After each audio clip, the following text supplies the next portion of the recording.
തേന്മാവിൻ കൊമ്പത്ത് കൊതിച്ചതും വിധിച്ചതും June 29 മുതൽ എല്ലാ ദിവസവും രാത്രി 9 മണിക്ക്. പിന്നെ എന്താ ചെയ്തു നീ എനിക്ക് ഇപ്പോഴും മുഖം തരാത്തത്?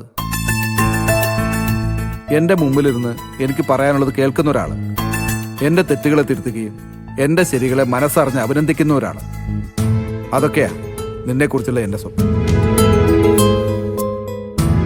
ശരി, 10 മിനിറ്റ് പോലും ഞാൻ നിങ്ങൾക്ക് വേണ്ടി മാറ്റി വെക്കുന്നില്ലെന്നുള്ള പരാതി ഇപ്പൊ തന്നെ അങ്ങ് തീർത്തേക്കാം.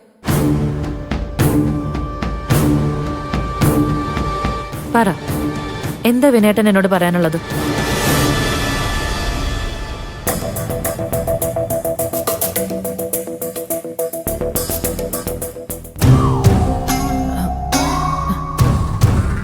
അല്ല, പെട്ടെന്നിങ്ങനെ പറയാനൊക്കെ ആവശ്യപ്പെട്ട ഞാൻ പെട്ടു. ആദ്യം നീ എന്റെ ഇഷ്ടം മാനിച്ച് എന്റെ മുമ്പിലിരുന്ന് എന്റെ അമ്പരപ്പൊന്ന് മാറട്ടെ. ഒരുമിച്ച് ജീവിക്കാൻ തുടങ്ങിയിട്ട് വർഷം 4 ആവാൻ പോവുക. 3 കുഞ്ഞുങ്ങളുമായി കണ്ണി നോക്കിയിരിക്കേണ്ട സമയമൊക്കെ കഴിഞ്ഞു. കല്യാണം കഴിഞ്ഞിട്ട് ഇത് 4ാമത്തെ വർഷമാണെങ്കിലും നമ്മൾ എത്ര ദിവസം ഒരുമിച്ച് കഴിഞ്ഞിട്ടുണ്ടാവും? അതും സന്തോഷത്തോടെ കഴിഞ്ഞത് വിരലിലെണ്ണാവുന്ന ദിവസങ്ങൾ മാത്രം അല്ലേ? അതെന്റെ കുഴപ്പം കൊണ്ട് സംഭവിച്ചാണോ? ആണോ? അല്ല അല്ല, തെറ്റും കുറ്റം ഒക്കെ എന്റേതാണ്. സ്നേഹ കൂടുതലുകൊണ്ട് ഞാൻ നിന്നെ പല കാര്യത്തിലും സംശയിച്ചു. നിനക്ക് ഒരു സ്വാതന്ത്ര്യവും ഞാൻ തന്നിട്ടില്ല. പക്ഷെ ഇപ്പൊ ഞാൻ അങ്ങനെയൊന്നും അല്ല കേട്ടോ. എടോ, നിന്നെയാണ് ഞാൻ ഈ ലോകത്തെ ഏറ്റവും കൂടുതൽ വിശ്വസിക്കുന്നത്. നീ എന്റെ ജീവിതത്തിൽ വന്നതിന് ശേഷം മറ്റൊരു പെണ്ണിനെ കുറിച്ച് ഞാൻ ചിന്തിച്ചിട്ട് പോലുമില്ല. ഓ, എന്റെ വിനയേട്ട, വെറുതെ അതും ഇതും പറഞ്ഞ് സമയം കളയാതെ സീരിയസ് ആയിട്ട് എന്തെങ്കിലും പറയാനുണ്ടെങ്കിൽ പറ. എനിക്കിപ്പോ ഒന്നും പറയാനല്ല തോന്നുന്നു, നിന്നെ ഒന്ന് കെട്ടിപ്പിടിക്കാനാ. നിങ്ങൾ എന്തായി കാണിക്കുന്നേ? പ്ലീസ് ചെയ്തു, ദയവ് ചെയ്ത് ഞാൻ പറയുന്ന വിനയേട്ട. വന്ന് സ്ഥലകാല ബോധം പോലും നിങ്ങക്ക് നഷ്ടപ്പെട്ടോ? ജീവിതത്തിൽ നിങ്ങക്ക് ഇത് മാത്രം മതിയോ?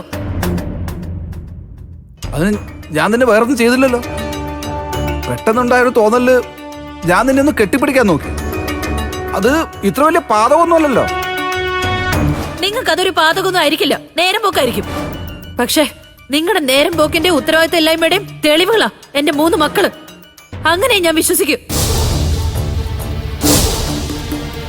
ഈ ജീവിതത്തില് അവർക്ക് ജന്മം നൽകിയതല്ലാതെ വേറെന്തെങ്കിലും നിങ്ങൾ ചെയ്തിട്ടുണ്ടോ? ചെയ്തിട്ടുണ്ടോ? എപ്പോഴും മക്കളുടെ ഭാവിയെ കുറിച്ച് ചിന്തിക്കാനല്ല നിങ്ങക്ക് നേരം, കെട്ടിപ്പിടിക്കാനും കിന്നാരം പറയാനോ. സ്വന്തം വീടിന്റെ പ്രമാണം ബ്ലേഡ് കമ്പനിക്കാരുടെ കയ്യിലാ. അത് അറിഞ്ഞത് മുതൽ തീച്ചൂളയിൽ നിൽക്കുന്ന പോലെയാ ബാക്കി എല്ലാവരും ഇവിടെ നിൽക്കുന്നത്. എന്നിട്ട് നിങ്ങൾക്ക് ഇതുവരെ ബോധം തെളിഞ്ഞിട്ടില്ല, ഇനി തെളിയേയില്ല.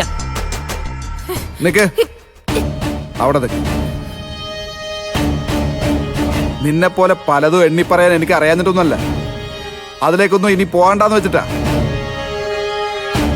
നിനക്ക് 3 മക്കളെ പ്രസവിക്കേണ്ടി വന്നത് ഞാൻ നിന്നെ ബലാത്സംഗം ചെയ്തിട്ടൊന്നുമല്ലോ. ഞാൻ കെട്ടിയ താലി തന്നെയല്ലേ നിന്റെ കഴുത്തിലുള്ളത്. അതുകൊണ്ട് ഭാര്യയോട് ഭർത്താവിന് എന്തു ആവാന്നാണോ? ഞാൻ പഴയതൊന്നും എണ്ണി തുടങ്ങിയിട്ടില്ല. എണ്ണിക്കാതിരിക്കുന്ന നിങ്ങക്ക് നല്ലത്. എങ്കിൽ നമുക്ക് പഴയ കളി വീണ്ടും തുടങ്ങാം. വിനയൻ അതിന് മടിയൊന്നുമില്ല. മനുഷ്യനെ നന്നാവാൻ സമ്മതിക്കില്ല എന്ന് വെച്ചാൽ ഞാനെന്ത് ചെയ്യും? അല്ല, നിങ്ങൾ എവിടെയാ നന്നായത്? ഇതുവരെ ഞാൻ വിചാരിച്ചത് ജീവിതാനുഭവങ്ങളിൽ നിന്ന് നിങ്ങൾ ഒരു പാഠം പഠിക്കുമെന്നാ. അയ്യോ, ഇപ്പൊ എനിക്ക് ആ പ്രതീക്ഷ നഷ്ടപ്പെട്ടു. എന്റെ മക്കളുടെ ഭാവിയെ കുറിച്ച് എനിക്കിപ്പോ നല്ല ആശങ്കയുണ്ട്. നിങ്ങൾ ഇങ്ങനെ പോയാലേ നിങ്ങളുടെ കയ്യിൽ അവർ ഒരിക്കലും സുരക്ഷിതരായിരിക്കില്ല. പിന്നെ എന്റെ മക്കളുടെ തലയെഴുത്ത് തീരുമാനിക്കുന്നത് നീയാണല്ലോ. എന്റെ ബിസിനസിനെ കുറിച്ചും അതിന്റെ ഭാവിയെ കുറിച്ചും എനിക്ക് വ്യക്തമായ കണക്കൂട്ടലുണ്ട്. അതിലൂടെ നഷ്ടപ്പെടാനൊക്കെ ഞാൻ തിരിച്ചു പിടിക്കുകയും ചെയ്യും. പിന്നെ ആദ്യമേ നിങ്ങൾ ഈ വീടിന്റെ പ്രമാണം തിരിച്ചെടുക്കാൻ നോക്ക്. അല്ലെങ്കിൽ കിടപ്പാടം നഷ്ടപ്പെട്ട് ഈ കുടുംബം മുഴുവൻ പെരുവഴിയിലാവും. എന്റെ മക്കൾ എന്തായാലും ഞാൻ അതിന് വിട്ടുതരില്ല.